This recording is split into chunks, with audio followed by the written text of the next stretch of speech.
Newsfirst, Newsline with Faraz Shauketaly. And a jolly good morning to you. This is Newsline, not live, but a recording, but from the Newsfirst studios in Dawson Street in Colombo. And yes, we are normally live, but today we are doing a recording.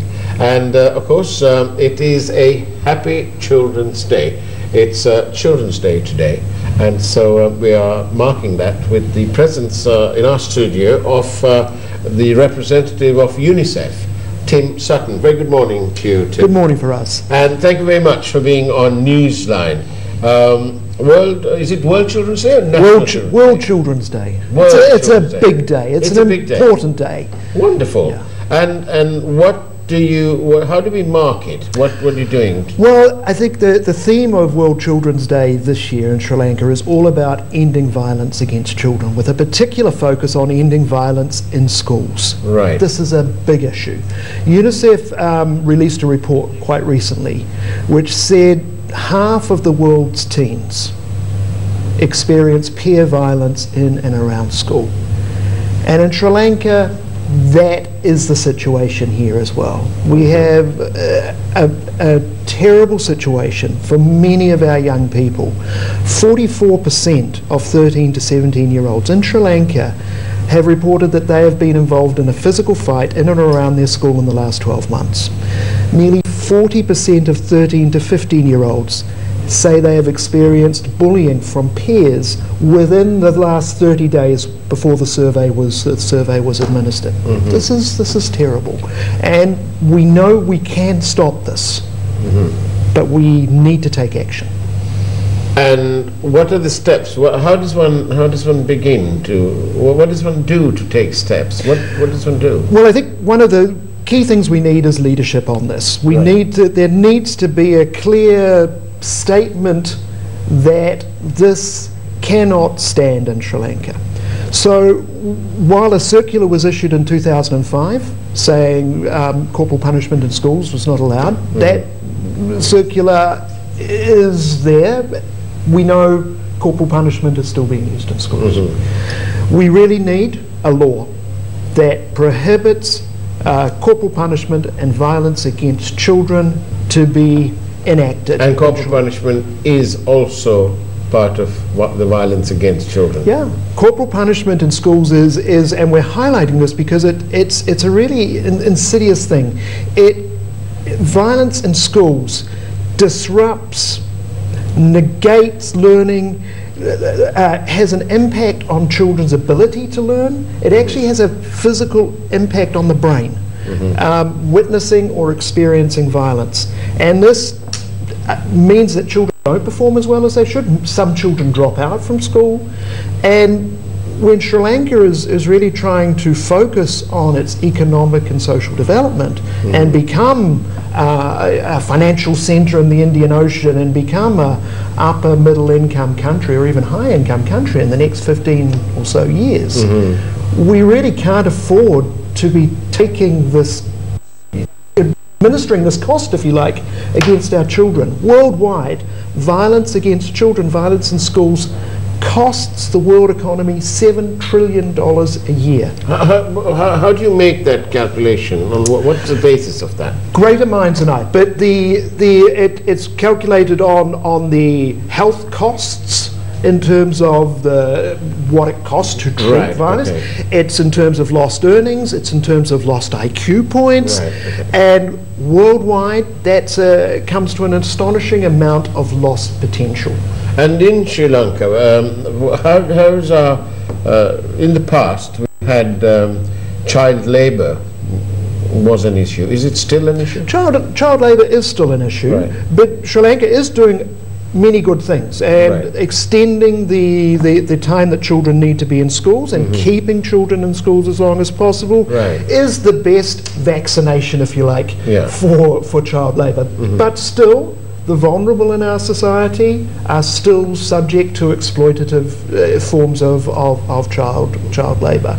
And though those cases have decreased, it's still there, and it's not acceptable for any child to be involved in exploitative child labour. And UNICEF's role is part of looking at that too, is it? Yes, and along with other agencies such as the International Labour Organisation, who really do take a lead on child labour, and we work very closely with them, and the employer organisations, the government, etc. And the NCPA is also very in that as well, so there's a lot happening. But the violence against children in schools is something that we really can tackle, and we need to tackle it now. And how do you tackle that? Is it are you training teachers? Yes, so as I say, there needs to be leadership on this. Right. So we need to agree that this is not acceptable. We need to be able to equip teachers with means of positive classroom discipline, positive classroom organisation. We need to be able to get students and communities to demand that change. We need to support the schools. We need to support the Ministry of Education to take this forward. We need to be working with the health authorities to make sure that they are detecting at an early stage violence against children. When a child comes into the hospital with bruises or broken limbs, questions should be asked, and sometimes those things are quite innocent, but sometimes that is the first sign of child abuse. We need to be strengthening. Sri Lanka does so many things so wonderfully well. Our midwives network, they do home visits, and they visit every home after a child is born 3 times in the first month. And we need to equip them to be able to see where there are vulnerabilities, where there are stresses on those families, and connect those families to the support services that exist. We need a whole society action. But in terms of getting back to the schools in particular, we've got a program running in several areas of the country, and it's relatively small at this stage, but it is expanding, where we've shown how positive classroom management can work, and we've got more than 100 schools that are working on this, and a number of those have declared themselves violence-free schools or child-friendly schools. And I visited one of these, as Palai in the north a few months ago, and the difference in the classroom, the difference in those kids, the difference in the way the classroom was organised and the way the teacher was interacting with those kids. And this wasn't a fancy school. This was in a very poor, drought-affected area that had been affected by the conflict, etc. But the difference in those kids was amazing. And this is something that we should have the ambition for all schools, for all children. So are we, should we be in our comfort zone that in the former conflict areas that the children who've been, their families have been affected by the war, and so the trauma of that is being pretty well looked after now? I think it can be looked at. Well, I think in those schools, some of those schools in those areas, we are being able to show that positive classroom management can make a real difference. The wider issues of trauma and loss in conflict-affected areas, that it requires a whole set of interactions, some of which are happening and some we'd like to see more done. But, female-headed households and where they have a number of children and they are much more susceptible to poverty, and when you overlay things like the drought that's affecting many of those areas at the moment, they're particularly vulnerable. And where there is economic stress on a family, that increases the chance of other forms of stress that may exhibit itself in terms of abuse of children. Tim, when I've been travelling in the former conflict areas, I couldn't help but notice that 9 years after the war, there's a vast number of people who are still homeless, and surely that impacts on the children. I mean, if without a place to live, how on earth can they get to school, and so on and so forth?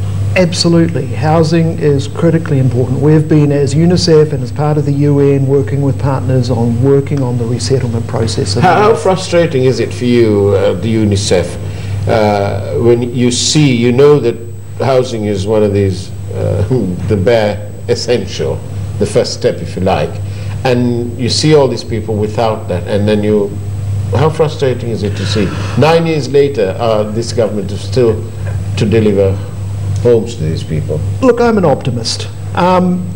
Yes, there isn't enough in the north yet, but we have to remember that the conflict probably cost Sri Lanka $200 billion worth of infrastructure, and the investment in replacing that is nowhere near 200 billion. There is work happening. The government is taking forward programs to rebuild housing, and you can argue on whether that's fast enough or slow enough. But what is critically important is not just the housing, but the community building that goes around that. Making sure that the income opportunities are there for these female-headed households. Making sure that the means are in place to support new mothers, so community groups, to support the ability for neighbours to support each other. Is this a breeding ground for child labour? Or even for violence against children? Well, I think violence against children is unfortunately not the prerogative of any particular community or geographical area. It is across all communities, across all income streams. It's across Sri Lanka, it's across most countries in the world. My own country, New Zealand, has a dreadful problem with violence against children, and it's a so-called OECD rich country. These are issues that we need to take seriously and tackle because they are costing our future. This is a cost against our future.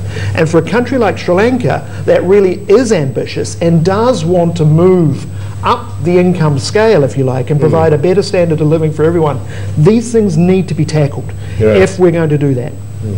And in Sri Lanka, are there like hotline numbers that children can Absolutely, call? and the NCPA is the main authority or the body that receives these cases. And I say, as I said earlier, I think 9,000 cases last year, which is roughly 30 cases a day. That's a lot. That's a lot, and those are the cases that have reached a point of severity or desperation that someone feels they must do something.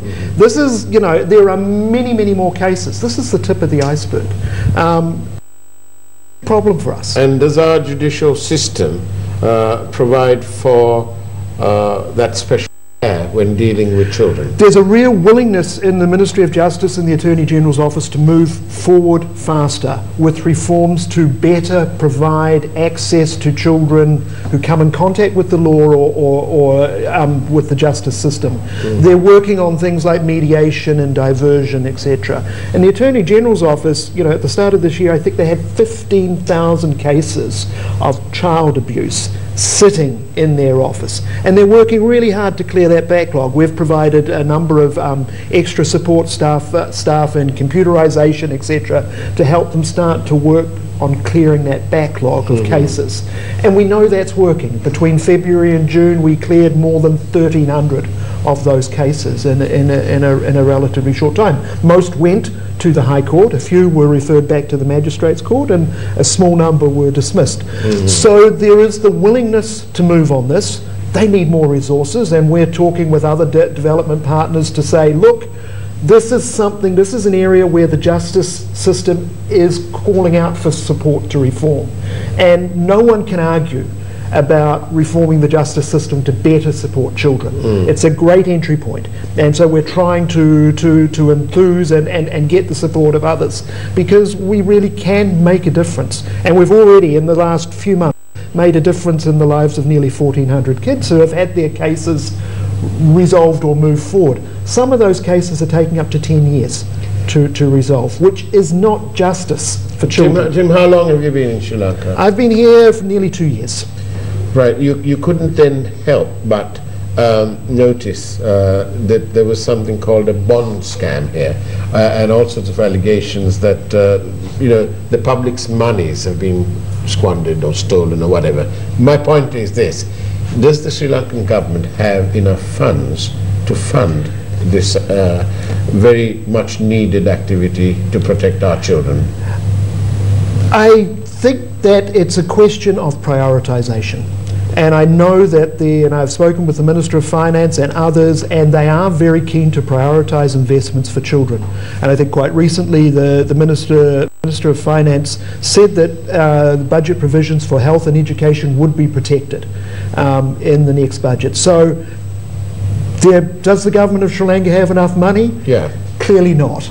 I don't think there's any secret about that. Okay. So how do we get recovered? Is there international funding for this sort of thing? Well, that's part of what we do, and we bring in a very small amount of money, and we're trying to make this big enough issue so that other development partners also will join in investing in this. The End Violence Partnership involves a whole lot of different organisations, the FIDs, the UNESCOs, etc., and we're really trying to make sure that they see that there is the possibility for change in Sri Lanka, that the pathway is clear, that there is leadership and willingness to do this, and to get them to help invest in this. The bulk of these 9,000 cases, these complaints that have reached the complaining level, where is it coming from? Is it from children directly, or? I think some will be from children, some will be from concerned people in the community, some might be from family members. But it's, yes. But the NCPA does have a sort of a police unit attached to it. They have an investigation unit attached, right. and they work with the police and other authorities. And they were established specifically for this purpose. Right. So it's one of the things that Sri Lanka has done really well, to set up this authority. And as the UNICEF representative here, are you happy, are you comfortable with the systems in place that children are treated as children, and that the application of the law and investigation doesn't intimidate them? Happy? Comfortable? No. But I'm an optimist, and I believe that there's good things happening, and I believe we can do a lot better, and I do believe there is the willingness, I know there is the willingness to do better. And I see that willingness in the leadership within the Ministry of Justice, within the Attorney General's office, what needs within to be the government. changed then? What needs to be changed is that we need to be working on different ways to make sure that when children come in contact with the law or with the justice system, that they are protected. They are treated as children, and they are protected. So there's all sorts of things. We should not be putting children into a courtroom that is intimidating and where they may need to face the perpetrator of the crime against them. There's all sorts of things that we need to be looking at. Do they have things like video evidence? Yes, and those things need to be expanded, and that's where they need more funding to do that. And there's a couple of specially established children's courts, and there's the willingness to set up more of those. Right. But we need more resources to do that. And you say, Tim, that in your study of and observations of Sri Lanka, that there is no particular area that is more challenged than the other. My basic point when I'm speaking with a minister or whatever is that the investment in children is critical. This is where Sri Lanka can make a real difference. And it's evidence that's borne out from the OECD, any country that has had an economic transformation, and many of our neighbours have, Malaysia, Singapore, etc. That transformation has been driven in a large part by their investments in critical interventions for children. It's no surprise that Singapore is really taking forward early childhood development as a key investment strategy for the future. We argue that Sri Lanka should be doing the same now.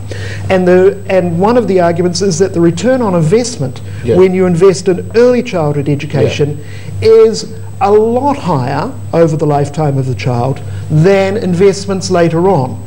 For instance, if your investment in early childhood education will return probably around $17 for every dollar you invest over the lifetime of the child.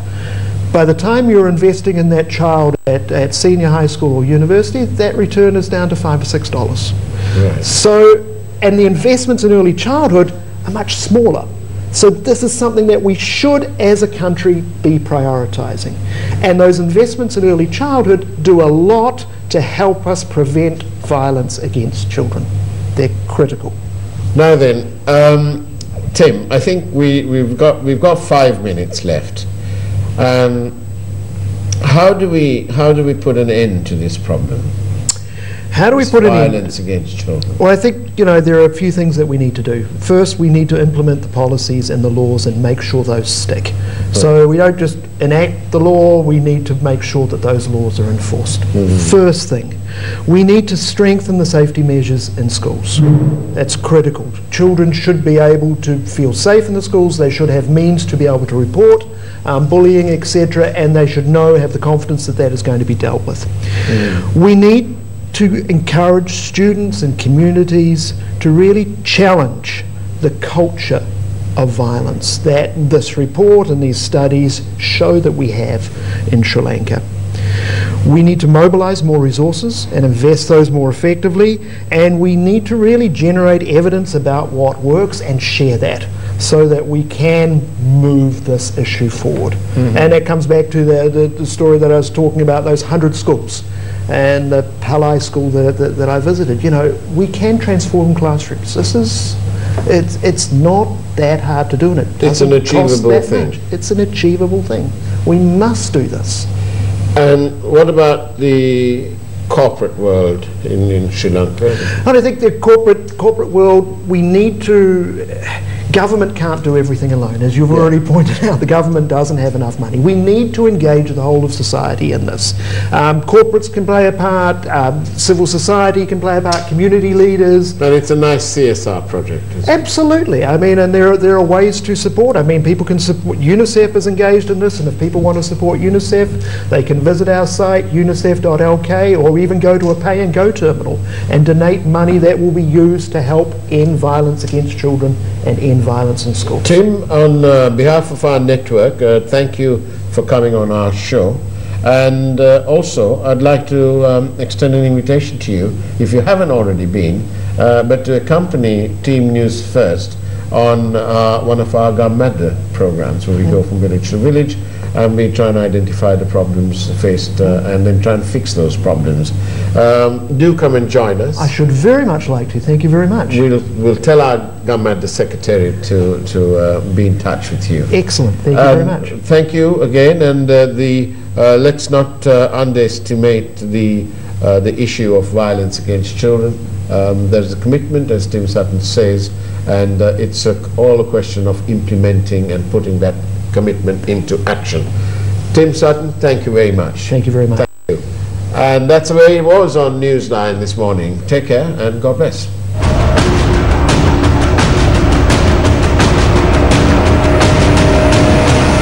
News First, Newsline with Faraz Shauketaly.